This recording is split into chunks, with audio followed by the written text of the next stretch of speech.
Welcome to the Keep It Movin' podcast.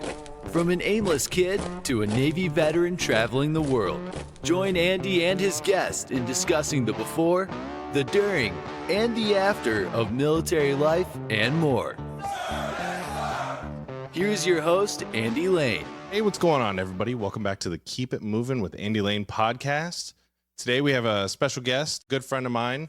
I've known each other for, I want to say about 15 years. Kenny Wilson, thank you for coming to the show. My pleasure, sir. So why don't you give everybody a little bit of background about your military service, what you've done. Give me like a highlight reel. We'll go from there. I joined the Air Force when I was 18, and a quick kind of like backstory about how that happened was basically I was dating a girl, and after a few months, I got said girl pregnant. And I told my mom. I was like bawling because I'm an 18-year-old child and I'm about to have a child. My mom looked at me dead in the face and she's like, well, join the military because you're not living here with a kid and this girl. I said, okay. Yeah, that's savage.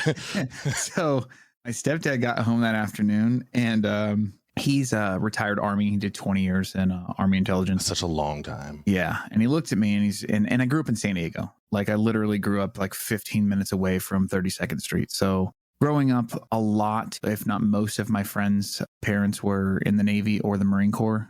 This is a huge military town. So going into it, my stepdad was just like, well, if you ever want to see your family, don't join the Army and don't join the Navy and definitely don't join the Marine Corps. So you don't got a lot of options left. So it was Air Force. And I never thought about Coast Guard. It's like, you never think of that as like a branch of the military. Yeah, right.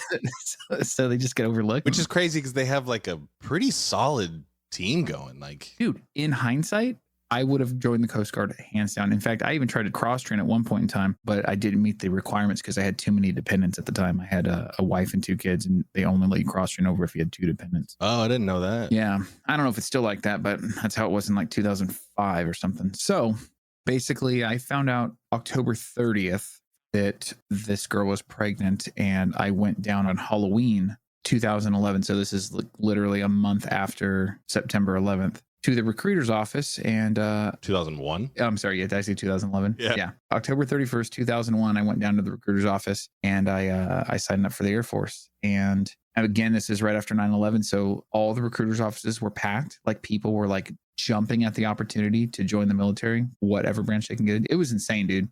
So I signed up on Halloween, and then I went down to MEPS like a couple days later. I took my ASVAB. There was like my time in the recruiter's office was literally maybe like an hour, like the actual recruiter's office. Really? Because I didn't really have any questions. I didn't tell them. I was afraid to tell them any information like, oh, I just got my girlfriend pregnant or anything like that, because I was afraid that may disqualify me, not realizing that they take everybody. Yeah.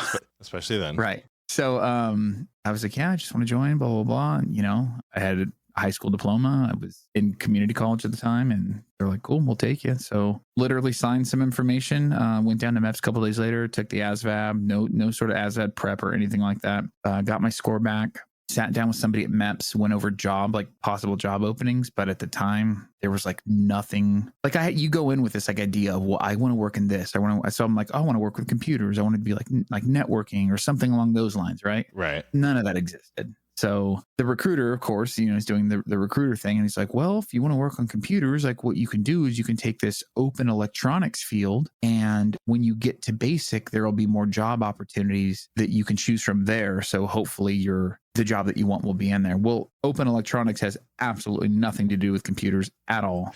Yeah, that's definitely not a thing that happened. So basically I got to basic training and it was like, I think I had like 3 choices, and it was like E&E, which is electronics or electro-environmental system specialist on aircraft, which is what I ended up doing. Okay. And I want to say like aviation, which I wish I would have done because it's almost the exact same job, except they only deal with the aviation package and they get a better bonus. Oh, shocking. Yeah.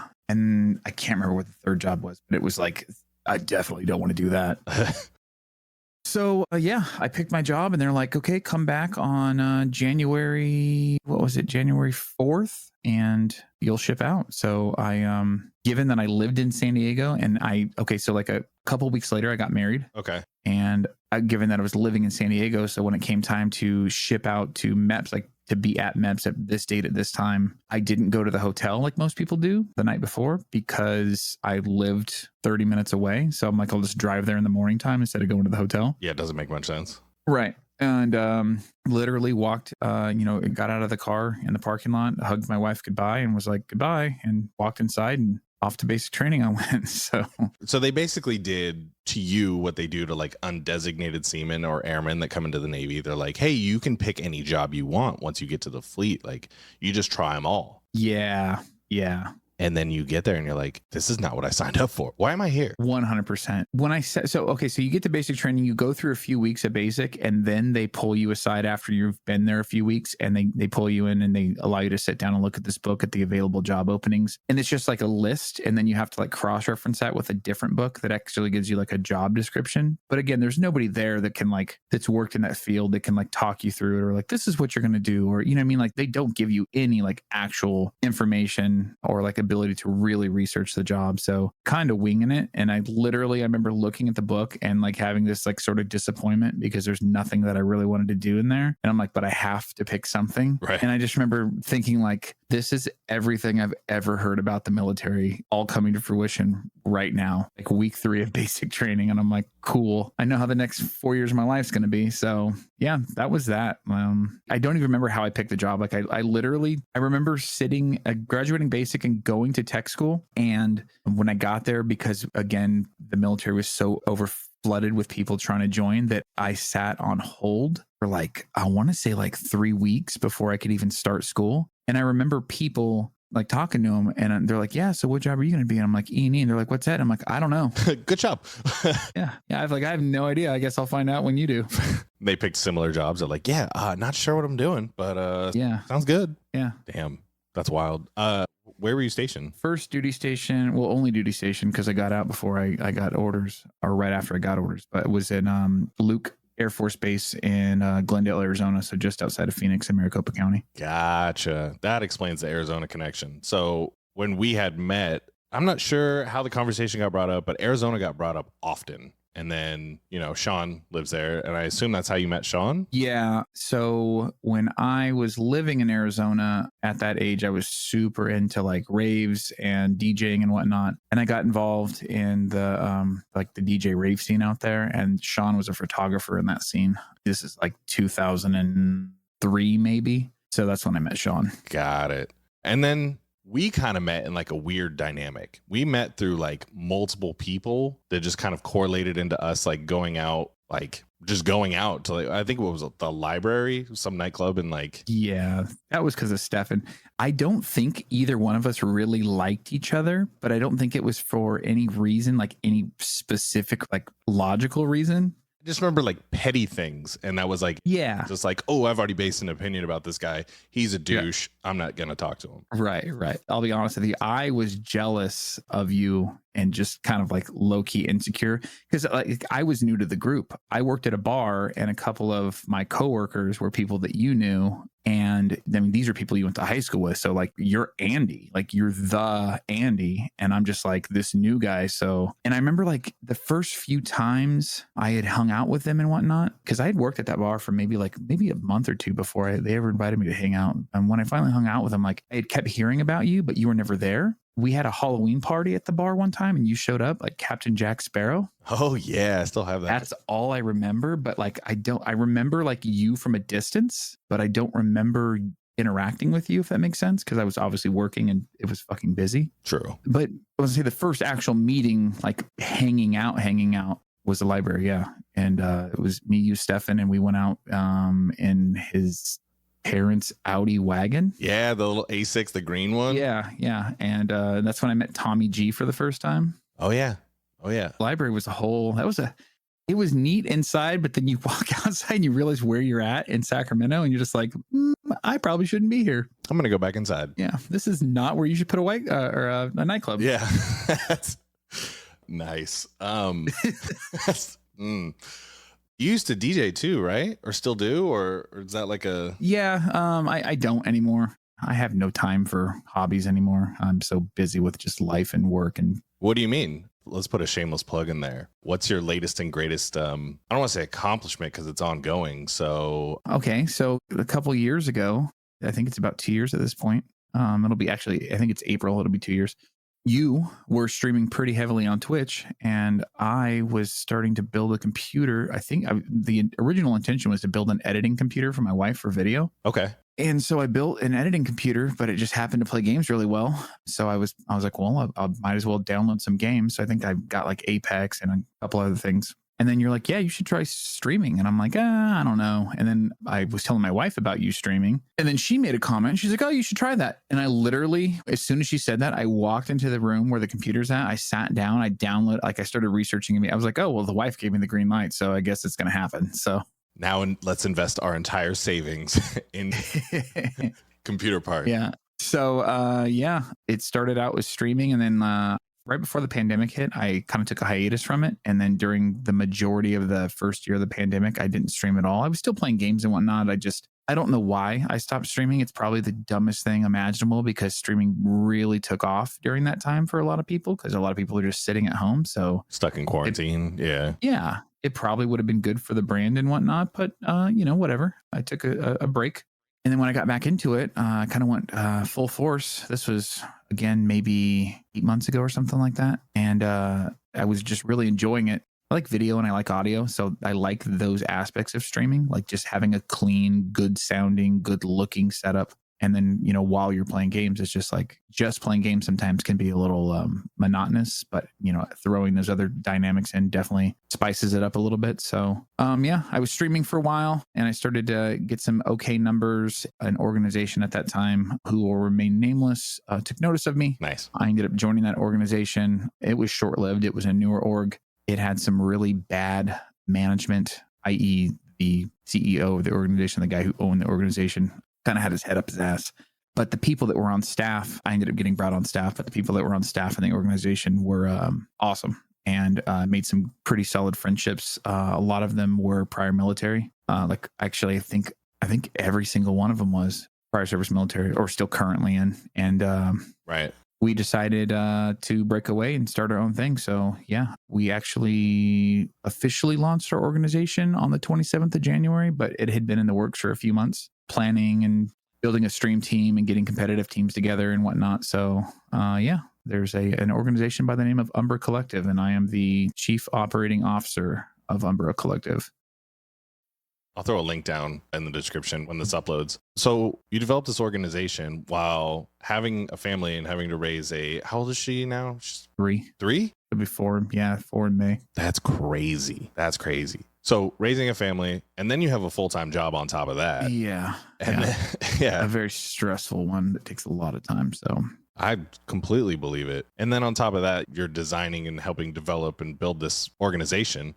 That's insane. Like the time management alone in that sounds tiring. Yeah, I'll be honest. The last couple of months, I've kind of stepped away from streaming specifically for that. I didn't stream super often. I was basically a Friday and Saturday night guy and a Saturday afternoon, like real short daytime streams. One of the compromises I made after the computer was built and whatnot is, I won't interfere with my family time. Smart. So, I don't game during the week. I don't stream during the week. I try to keep, work at work. And when I come home, that's my family life. So I spend time with my wife and my kid. My kid goes to sleep, and I might work on, some graphics here and there, or, brainstorm some ideas or whatnot, or, who knows. But I try to keep the organization stuff to its time limits, which is difficult. How dare you be a good father? Well, that's the thing too, is that, one of the CEO said something when we first started the organization, and it's something that's always stuck with me, and it's business is 24 hours. So regardless of, what your standard operating hours are, like you're always business minded. There's always something going on in your head. So there's definitely a balancing act there of making sure that when I'm with my wife, I'm focusing on my wife and I'm giving her my complete attention, which I'm not the greatest at all times, but it's definitely a work in progress, but something I'm getting better at. Okay. The organization's grown relatively quickly, between staff and streamers and competitive players and whatnot. There's, nearing, 40 people in the org at this point. So wow. Either not necessarily employees, but like, coworkers and things like that. So it's like, there's definitely it definitely is a job outside of my actual career. And you guys have like a Twitter, a Twitch channel, YouTube? YouTube exists. It's pretty dead right now. So we have a website. We have a Twitter, which is probably our most active social. And then we have an Instagram that's semi-active. But the point of the Instagram is because we're also doing clothing as well. So it's like I guess would be branded a quote unquote esports and lifestyle organization. Got it. Okay. Yeah. The Instagram is going to be primarily the clothing and merch and things like that. Got it. And then there's a Twitch, but we've only streamed from it a handful of times. So there's like 1,100 followers on it because we did a pretty big giveaway and it boosted that a lot. So we'll hit affiliate probably in like a week or so.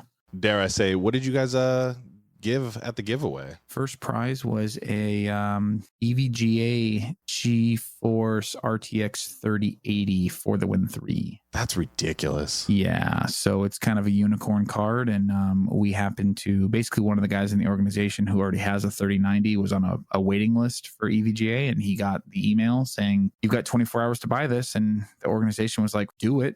And so yeah, the org purchased it at MSRP, which is unheard of. Right. And then, we gave it away. So and that's just all graphics cards in general. For those who don't know, with that whole chip shortage and the cost of cars going up and just the value of everything just raising so much, graphics cards are on that list of almost impossible to find. Every now and then you can hop into like a micro center and you can like buy one at retail, but I mean, you're limited. Yeah, that's like a right place at the right time kind of thing. Yeah, I've bought a couple and I've like, obviously given them to friends, or not given them, but like sold them back at like what I paid for them or whatever, just for friends that were making builds or whatever for streaming, gaming, whatever they want to do. Yeah, a good friend of mine, he's been wanting to build a PC for, I don't know, 6 or 7 months now. And the joke has been like, yeah, good luck, Right. Don't even worry about buying anything else. Find you a GPU first. And once you have a GPU in your hands, then we can talk building the rest of the computer. I would say he got to the point where he just bought a pre-built because that's almost one of the only ways you can get them now. People get mad at me for saying this all the time, but Costco.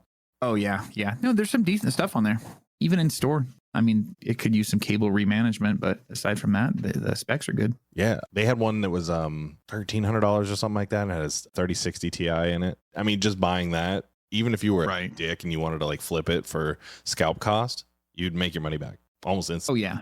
Just on the GPU. You can pull the GPU out, keep the computer, and sell the GPU. It's insane, dude. Yeah. Such a dick thing to do. Oh, yeah. I understand money's money, business, but come on, man.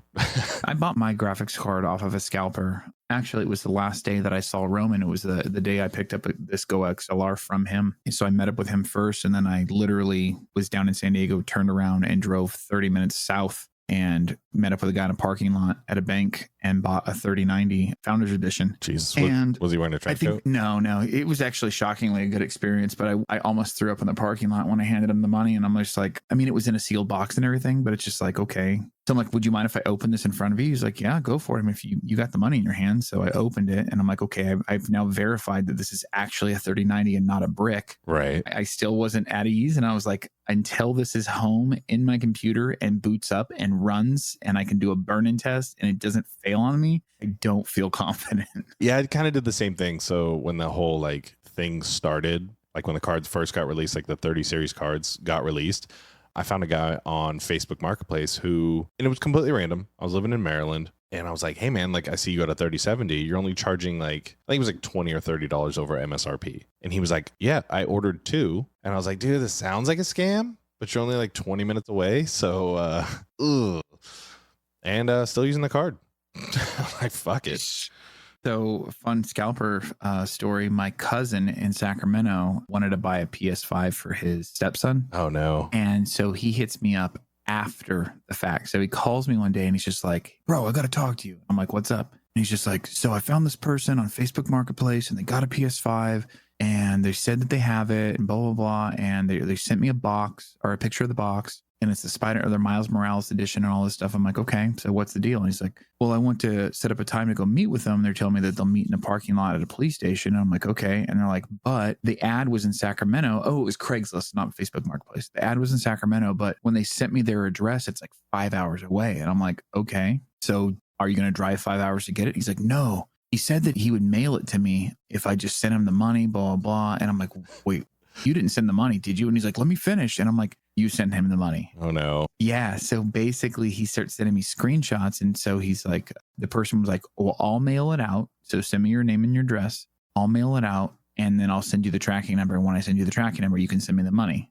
And I'm sitting there going like, there's no fucking way. There's no way that they did that, because that basically you could just ghost them at that point and it's already in the mail. So they send him a tracking number, but they blacked out like the last few digits. And Smart. And then like, once you send me the money, I'll send you all the tracking number. I'm like, at this point, it doesn't matter. Like, if you don't send the money, it's already en route. You know what I mean? It's set. The tracking number that they sent the screenshot of was like off the app, and it stated that it was at the post office already. I'm like, there's no getting it back. Right. So he sends the money, and he's like, all right, you can send me the rest of the tracking number. And then they ghost him, and then he calls them, and they block him. And then he calls from his work number and they answer. And then he tries to have a conversation with them, and they hang up and they block his work number. So now that's when he called me. He's freaking out. I'm like, dude, you got scammed. Like, you straight up got played. I think he paid the guy like $700 through PayPal. And I'm like, tell me you didn't send it friends and family. He's like, I did. Oh, man. And I'm like, bro, your money's gone. Like, you're not getting that back. And he's just like, no way. And I'm like, that's why they have you send it friends and family, because it's not like a product purchase. So there's no way for you to get your money back. He's like, he was heartbroken. Oh, man. PayPal has a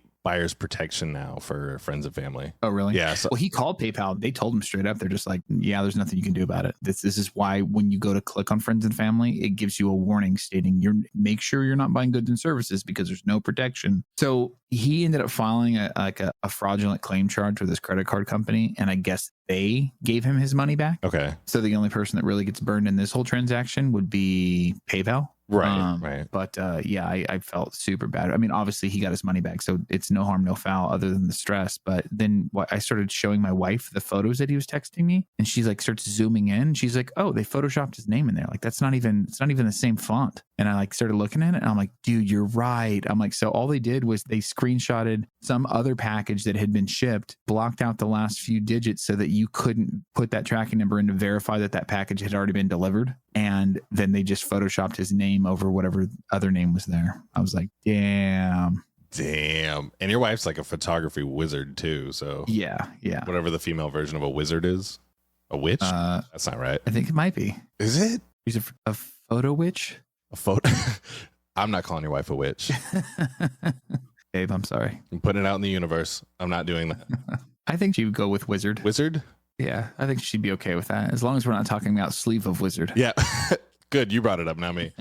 So a little while back, I believe it was the first episode, I had made a quick mention about pooping my pants, and you reached out to me and you were like, I want to be there for that. Let's talk. Yeah. Well, all right. There was 2 instances. The first one was in Sacramento. I used to work at Firestone. I was at Greenback and Sunrise. The one right by the mall, the back end of the mall. Yeah, the one right by Sunrise Mall. So I was a general service tech there, and I was just kind of, riding my own coattails, making money, being successful. I'm not too sure why, but I was driving my oldest brother's 2-door Tahoe, and I used to see him drive around with his foot up on the vent, like his left foot up on the vent. That seems comfortable. Well, the whole night previously, I had been out drinking. Chances are it was with you, to be completely honest. Entirely possible. I want to say maybe this was a Wednesday, so we probably went to Powerhouse on Tuesday, or Gutter Club, or any one of those. All of the above. Right. So I go home on my lunch break because I just moved back in with my parents, and this is right after I moved out of the Honeycut house. So I'm like back home with my parents, like 5 miles from where Firestone was. So I'm driving home. I go home and eat. I have this sandwich and whatever. Put some shit in my stomach. I'm driving back to work. My stomach starts growling, and I'm like, I drank a lot of beer last night. Like, I understand. Like, I get it. Just let me get back to work. So I'm stuck in traffic on Sunrise Boulevard. My foot up on the vent, stuck in traffic, and then my stomach growls, and I go to do the one cheek sneak. Where you just kind of lean to the side to let a fart out because it's caught in there. It was not a fart. I shit my pants in my full Cintas uniform. Red. Was it red shirt? No, it was blue and gray. I don't know. It was blue and gray and red or something like that. And it stunk. Beer shit smells like? Oh, yeah. And it was just encapsulated in this Tahoe. And he had cloth seats that were super plush. And I'm like, I'm pretty sure I just ruined this man's Tahoe. So I I ended up turning around, driving back to my parents' house because I had like extra uniforms and stuff at the house. And I like had to call work, and I'm like, hey, I had like a minor emergency in traffic. I had to like turn around. I'm gonna be like 15 minutes late coming back from lunch. And I had to go home and no bullshit, shower, like scrub everything. I just this and the smell of like just after drinking shits pretty much just ruined my brother's car. So the smell of just after drinking shits has just now immersed this man's Tahoe, and he must bask in my glorious scent every time he gets into the car now. Does he know this? Did you tell him? I don't know. He'll probably listen to this and he'll probably figure it out. We don't have that car anymore though. We ended up giving it to my dad, or he did. Yeesh. Yeah. So after I pooped in it, it made its way down the family line. Maybe it was my dad's at that point too. I'm not too sure. Timeline's a little weird. So that was the first time. The second time was This might be one of it's just even worse. It's I'll just preface where we were. We were in Dubai on deployment. And when you're underway for a pretty long time in the Navy, like your stomach gets used to the food. It's shitty. And you just, I don't know, you at first like you're like, oh, this food tastes like shit, you know, it's not that great. But then like your stomach starts to like kind of get used to the nutrients that it's pulling out of it, or whatever nutrients there were. But that's what your body's accustomed to. Then you pull into a port and all of a sudden you eat food that, you know, has seasonings and different flavors. And then if you're overseas, the beef isn't exactly beef all the time. And, you know, the meat's a little bit different. So we pull in, our Liberty group goes to this really nice, I think it's called On the Rock or On the Slab, something like that, in the Mall of Emirates. And they basically bring you out a hot griddle rock, and you order meats or whatever, and then, you know, it comes out on this and it cooks, you know, a little bit more in front of you, and so on and so forth. We had been underway for, I want to say, about 70 something days. 72, I want to say, is the pretty close to accurate number. And so my stomach, after eating all of this like red meat, which already doesn't agree with my stomach to begin with, I'm not too sure why. And then a couple 40-ounce Stellas and a couple shots of Crown, just letting loose, having a good time or whatever. So that's the food portion. Then we're in the mall, so I'm like, oh, I'm going to buy a suit. So I go into H&M, and I'm like, oh, cool. I'm going to buy this nice 3-piece suit for going out. And everybody's groups kind of split up from there. So I had my Liberty group, which consisted of 3 other people, 3 other guys, and then everybody else just kind of went and did their own thing. So the whole time I'm standing in H&M, I'm like doing the pee-pee dance in line, like waiting to pay for my shit. And I'm like, dude, I'm gonna die. So I'm starting to sweat, and I'm like, oh crap, I have to poop. And there's probably like 4 or 5 people in front of me, and they're kind of taking their sweet ass time buying these, whatever they were buying. And I remember getting up to the register to pay. The lady was just like, are you okay? And I'm like, I have to poop so bad. Can you please hurry this along? Like, I have to go. And she was like, oh, okay. Yeah, sure. No problem. So I'm frantically paying for this. She's bagging it all up. I'm like, don't even, just throw it in the bag. Don't fold it. You know how H&M's like, oh, let me fold each individual item of clothing. I'm like, just throw it in the bag. Yeah. I don't care. Just throw it in the bag. So she throws everything in the bag. I bought shoes, shirt, suit, all that stuff. So I walk across like the mall, find the closest bathroom, and I'm standing at the urinal because my stomach subsided. I just realized that I had to pee really bad. And I think that's where the sweating was come from. So I'm standing at this urinal peeing, and I like let out a little fart, and that fart turned into a massive diarrhea, and it just whooshed. You know that sound when like water overflows in a bathtub? It was a lot like that. So I'm like, oh shit. So I'm like scrounging. I'm like, I shit all over my shoes. So I run to like the little stall, like right next to it. And in the Mall of Emirates, the stalls are pretty secluded. They're pretty sealed off. They're concrete. They're not like the thin metal walls that we have in America. So I'm like, dude.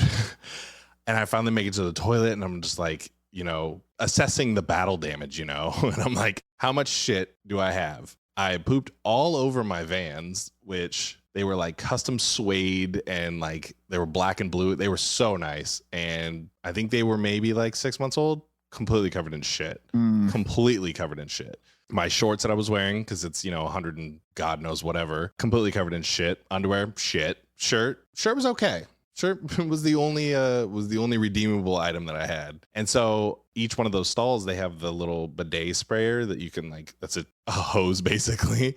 And so I'm practically taking a shower in the stall in the Mall of Emirates with this bag of H&M suit items, like just kind of thrown in there. And I walk out in a bottom of a suit, no underwear, dress shoes, and a Rebel 8 t-shirt. And I'm just walking around the Mall of Emirates like that. No big deal. And I like, before anybody even realized what happened, I took all those shitty clothes, rolled them up into a ball, found the closest like public trash can, you know, the ones in the middle of the mall that like everybody throws all their stuff in. And I just shoved all that shit in there and like sped walked. I just hurried away. Jeez. And I'm like, wow, I really just shit my pants in the middle of a very expensive mall. Like all the floors are like, they look like marble. Maybe they are. I'm not too sure. But everything in there is like super nice. And then we get to our hotel, which was in Media City. It was the Media One Hotel in Media City. And all my Liberty buddies have like backpacks on and they're wearing shorts and t-shirts and stuff because it's hot. You know, the sun's out. It's hot. And I roll up in a t-shirt and half a suit. And I'm like, all right, well, I guess I'll check in. So I check in. Everybody gets their like their what do you call it? Like check-in sheet, basically, that like shows how much the room is, how many nights they're staying, and all that stuff. Yeah. And it's like it'll say their name, and it'll be like USO, and then it'll say like United States or whatever country like is associated. And I get mine, and I'm like, why does mine say fucking Great Britain? I'm like, what? I'm like, is it because I'm wearing like a skinny suit or whatever, like half a skinny suit? Like, how do you get Great Britain out of it? I'm checking in with the exact same people. Like, how? It's like Andrew Lane, USO, Great Britain. You looked mad European. I had to have. And I could still smell poop too. So I'm just like, awesome. I have this. It's not a theory. This is a reality. I'm going to put it on the record here. Okay. You never ask a man if he shit himself as an adult because the answer is always going to be yes. And if you ask him if he has, he may lie. But if you assume that he has, he'll just tell you the story. Yeah. So it's never like, hey, have you ever shit yourself? It's like, dude, when you shit yourself, what happened? I think the best part about that is I have go-to stories, but also my theory is this. So people who've been in the military are now desensitized for the most part to puke, blood, and shit. Yeah. Like before you join, you're like, oh shit, like I puked all over like I got too drunk and puked down the stairs or whatever. But like some people are like, ew, that's gross. And you're like, yeah, I don't really fucking care. Or like somebody will be like pouring blood out of their hand because they like cut it on like a barbed wire fence when they're, stealing car parts or whatever. I mean, whatever. But like you don't bat an eye. No. Or like pooping in public places. You're like, hey, I got to go to this rest stop real quick because I'm going to go take a shit. Oh, 100%. There's no shame. The people that can't poop in public, I feel bad for those people. I have no issues with that. None. No. If I'm pooping, I'm at home. Yeah, honestly, dude, I don't think that was military. I think that was working in bars. Oh, yeah. Okay, I could see that. Man. Okay. So I remember the first body shop I worked at. One time I was sitting up front and I thought I had to fart and I was wrong. And it wasn't like explosive or anything like that. It was like a little shit came out and it touched cotton, but like I'm definitely not going to have shitty poop, wet cotton touching my cheeks for the rest of the day. So I go back to the bathroom and I remember like pulling my pants down and like pulling my underwear down to like just to see how bad the damage is. And I'm like, yeah, I can't wear these. But at the same time, I'm too lazy to take my shoes and my socks and my pants off. So I just decided, well, I'm going to rip my underwear off. So I Hulk tear my boxer briefs off of my body, but I can't rip through the elastic band because I'm a bitch. So for the rest of the day, I proceeded to walk around commando, but still wearing the elastic waistband. Why didn't you just go over the shoulders? You know what? The funny part is, as I'm telling you the story, I'm sitting here thinking to myself, I'm like, I could have just pulled it over the top of me.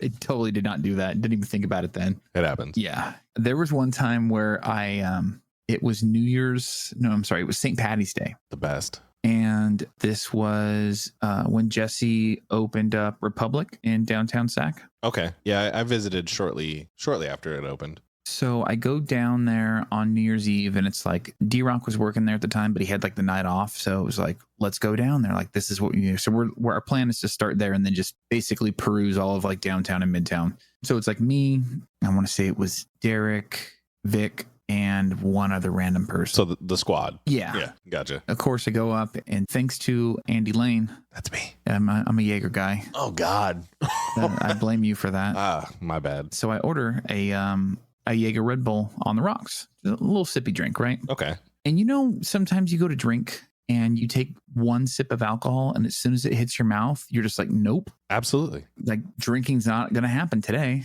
And it's St. Patty's Day. So I'm like, no, I'm trying to talk myself out of it. So I try to take like a second and third sip, and I'm like, dude, I end up throwing the drink away. I'm like, I can't do this. Like, I guess I'm not drinking tonight. And I don't know why, but it wasn't going to happen. You wasted Jägermeister? I'm ashamed. Yeah. So I want to say like maybe 20, 30 minutes later, the universe reveals itself as to why I'm not supposed to be drinking alcohol. And I just get the like most awful bubble guts ever. And I'm like, dude, this is not going to be good. And we get down there. I want to say it's not even 8 o'clock yet. Like, it's still pretty early, but it's St. Patty's Day and people are absolute fucking animals. And on St. Patty's Day, people start drinking at like 8 a.m. So by the time it's 7 p.m. at a bar, like that bar's been open for many hours and it's seen lots of foot traffic. So I end up venturing into the bathroom, and this is normally a pretty clean establishment. Like, this is a nice bar, and the bathroom looks like a fucking bomb went off in there. There's just like shit everywhere.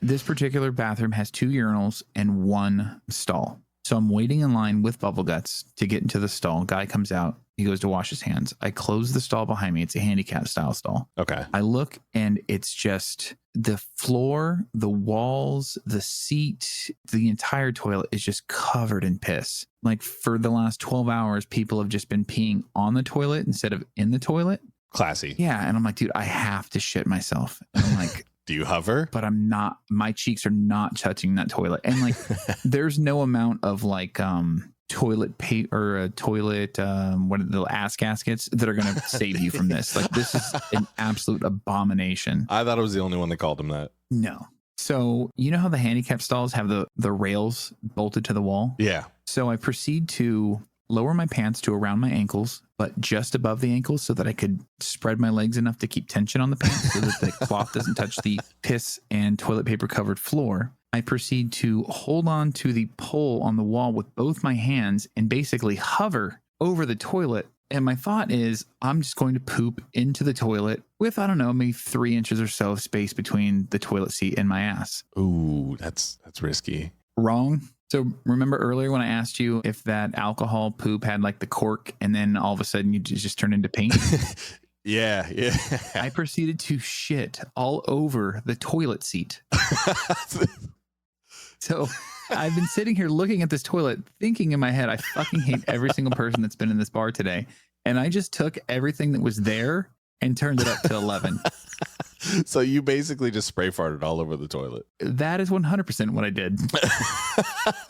It gets better. So then I'm like, okay, well, there's not much I can do about that. Maybe I'll try to clean it up a little bit. It is my own poop, whatever, not a big deal. So I look down to the toilet paper dispenser so I can A, wipe my ass, and B, start to clean up my mess. There is nothing in your... There's no toilet paper. Oh, okay. So with my pants around my ankles and zero shame, I unlock the stall. I walk into the bathroom. A guy goes to walk into the stall behind me and I say, "Nuh-uh, bro, you don't want to go in there." I walk over to the paper towel dispenser.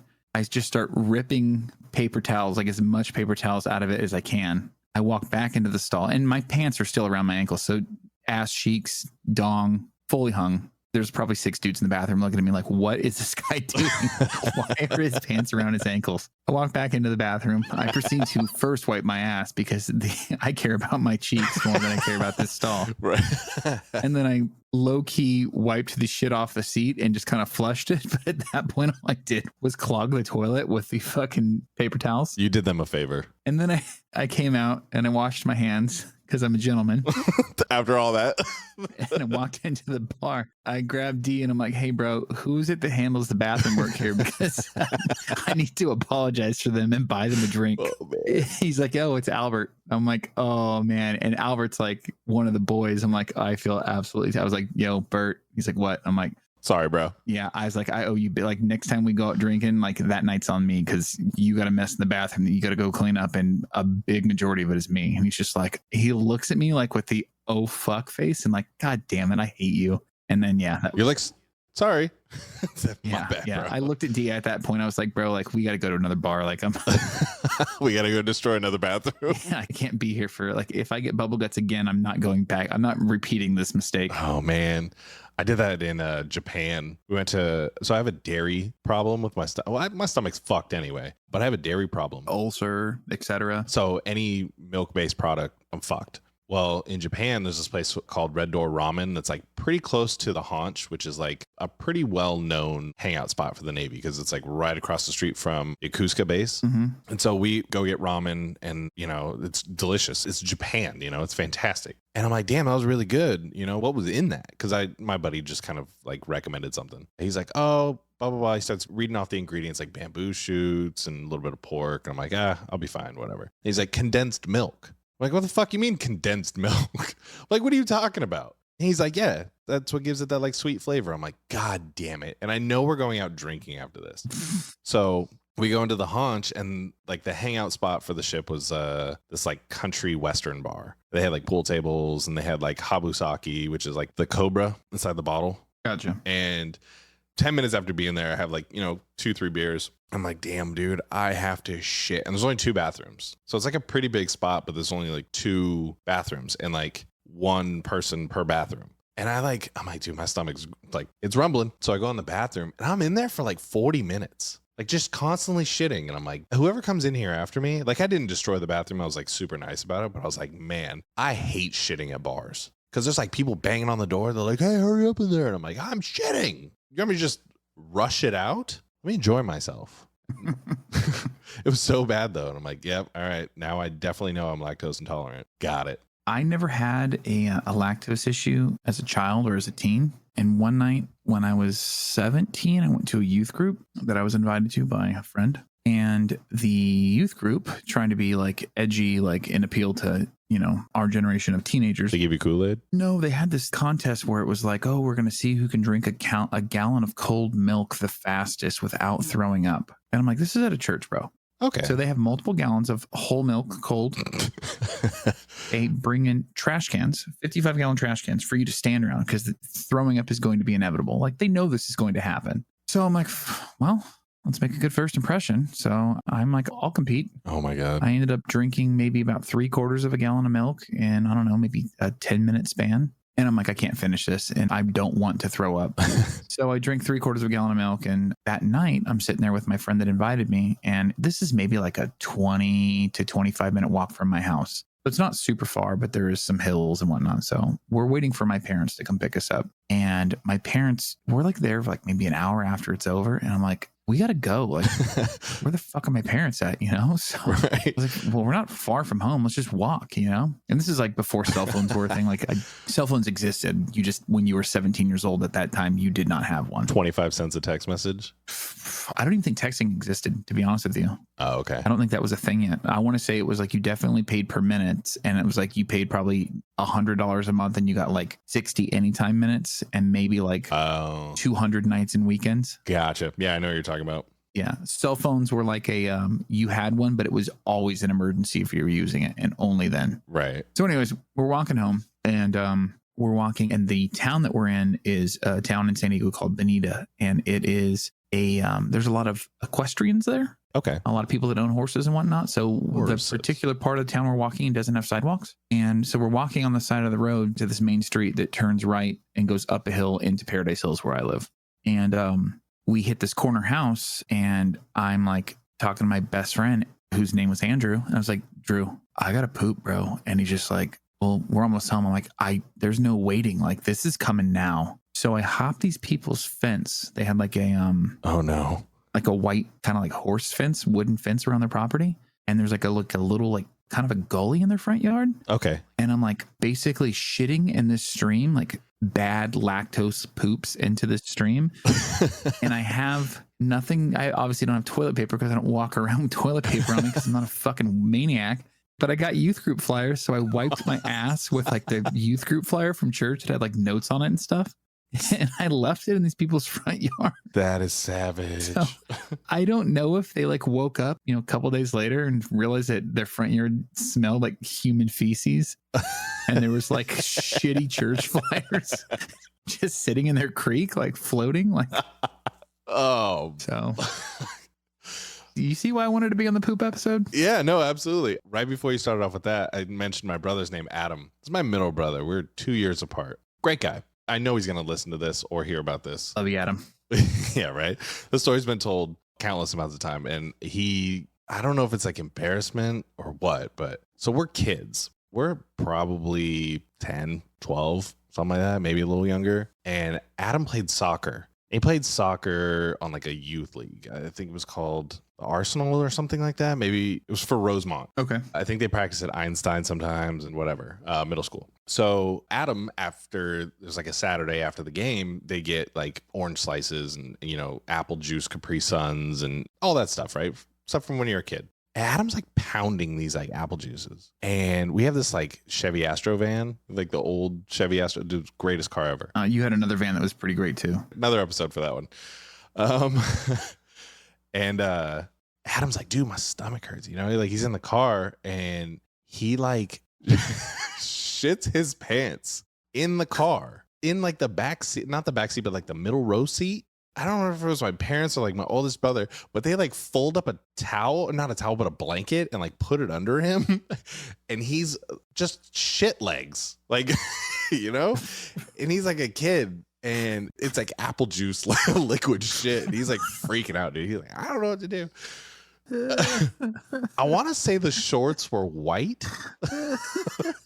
And so the restaurant that we pulled into, I want to say it was Bradshaw's on was that Mayhew and or maybe it was Gady and Mayhew or something like that. It's somewhere around there. And Alex, Mara's brother, goes in there with him, and like they're trying to flush Adam's like shorts and underwear and everything down the urinal. They're just like packing the urinal full of his underwear. It's just full of shit underwear, right? Tidy whities because we're a kid in like the 80s, 90s, It's so. Oh my God. And like he just has his like jersey like pulled down, and like I think Alex gave him like a hoodie or something to wrap around like his waist. I don't remember too specifically what it was, but like that story has been like around our family for generations now. We're talking, he's 38. This was 26 years ago. And to this day, and Bradshaw's closed. It's something now. It's like a Perco's or something. But I remember him shitting himself. And like from that point on, like I would just be super cautious around like apple juice. Like if I didn't know I was going to be around a bathroom, I'm like, this has to be a family thing. Apple juice is an at-home beverage only. It's a fucking devil. That and Jaeger. Just pair the two together. All right. I got one more. Yeah. One more. Hit me with it. Okay. So Regan's. Irish pub. You're more than familiar with this bar. Yep.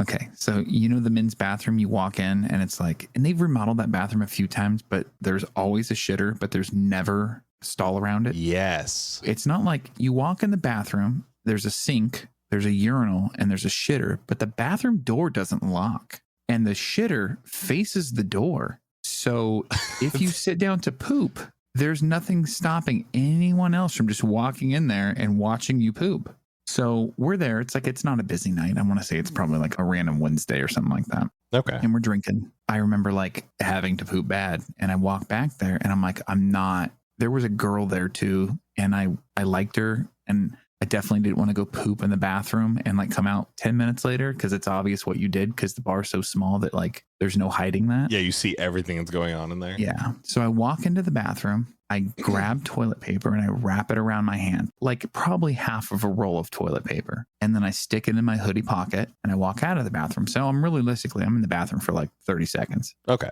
And then I proceed to walk out of the back of the bar to where the back patio is. And I go out of the gate and I'm looking around the back, and the back of the bar is like the backside of a Rite Aid or something like that. Yes. Okay. But there's like a drive-through right there. So you can't I'm like, well, I can't poop in the alley because there's people like picking up medications and stuff like that. Nonsense, pussy. So the back side of the alley, there's a fence there. So I'm like, I don't know where this fence goes, but I'm jumping it. What's with you and jumping fences? I don't know, bro. So I jump over this fence and I'm now in somebody's front yard that basically lives on Orangevale. Yeah. I'm in someone's front yard in Orangevale. And I just walk over to their tree and I proceed to spray fart on their tree and wipe my ass with the toilet paper that was in my hand. And I leave the toilet paper there. And I'm clean. I'm good. I've pooped. I've wiped, and I jump back over the fence and I proceed to go drink more. So someone woke up the next day, or maybe the gardener came to mow the lawn or something. But there's human shit all over the tree and definitely toilet paper on the ground. So you just leave your mark everywhere. Yeah, if there's karma for shitting in people's property, like, I'm fucked. Oh man, it's coming back hard to me. It hasn't happened yet, but someone in my lifetime will be jumping my fence and pooping in my yard at some point in time. Oh, that's mine's puking. If there's karma for puking in someone's yard, it's definitely me. I'm notorious for that. It doesn't matter. You had one drink, you had a lot of food, it doesn't matter. You're puking sometime. Like, as soon as you arrive wherever you're going, hey, we're home. All right, cool. You know, it just happens. But I don't leave my mark, you know, like, I don't have toilet paper. I don't have children's youth group flyers covered in shit. Oh my God. Yeah. Well, I've definitely done that more than a few times. I don't remember who it was, but when Liz and Ayla and I lived together, I remember one time we had a party at her house, and it's one of those things where, like, I went to bed before everybody else left. And I remember waking up the next day and our kitchen sink being flooded because somebody puked in the kitchen sink, but they puked on, like, the side that doesn't have the garbage disposal. Oh yeah, the worst. Yeah, so it's clogged. There's like puke water sitting in the sink that just absolutely smells absolutely terrible. And I was the first person up because I was the first person to go to bed. And I'm like, I guess I'm going to clean this because I'm not a bad guy. I'm sorry. So, yeah, I just got like a cup and like scooped puke water out of one sink and poured it down the other. Gross, but also hilarious. Yeah. It definitely wasn't my puke. I'm pretty sure it was Joe Bennett's. That's fair. I hope he's doing all right. But on that note, I think we're going to end it there for today. I don't think anything's going to follow that story. I really don't. But it's always a pleasure, Kenny. Thank you for coming on the show. If you would like to come back, it's an open invitation. Just let me know when. I'm down to chat with you whenever. I miss you, brother. I love you. You're on the other side of the country. We'll cross ways again eventually. But I'm glad you're doing well. And I'm super excited about this podcast for you, man. It's been a blast to listen to. Awesome. I appreciate it, man. I really do. But thank you all for tuning in and listening and making it this far. I hope you enjoyed some of those shit puke stories. And until next week. Thank you for tuning in to the Keep It Movin' podcast. Be sure to check us out on Instagram at keepitmovin_podcast to keep up with the latest topics.